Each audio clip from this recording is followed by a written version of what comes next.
Equity भनेको free money चाहिँ होइन है। सुन्नुहोस् है, इक्विटीको बारेमा एकदमै धेरै होमओनरहरूसँग भ्रम भएको पाउँछु मैले।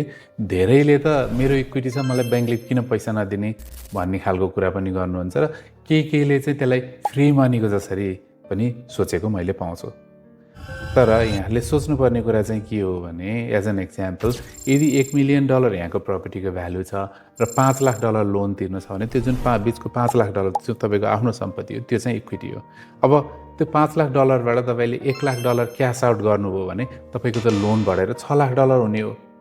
त्यसले गर्दा इक्विटी अप्ठ्यारो पर्दा निकाल्न मिल्ने, एक्सेस गर्न मिल्ने, इन्कमले पुगेको बेलामा सदुपयोग गर्न मिल्ने फन्ड चाहिँ हो, स्रोत चाहिँ हो।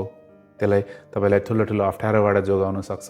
इक्विटीबाट पैसा निकालेर तपाईँलाई कन्फिडेन्ट छ भने अर्को ठाउँमा तपाईँले इन्भेस्ट गरेर रिटर्न बढी ल्याउन सक्नुहुन्छ, तर फ्री मनी चाहिँ होइन है।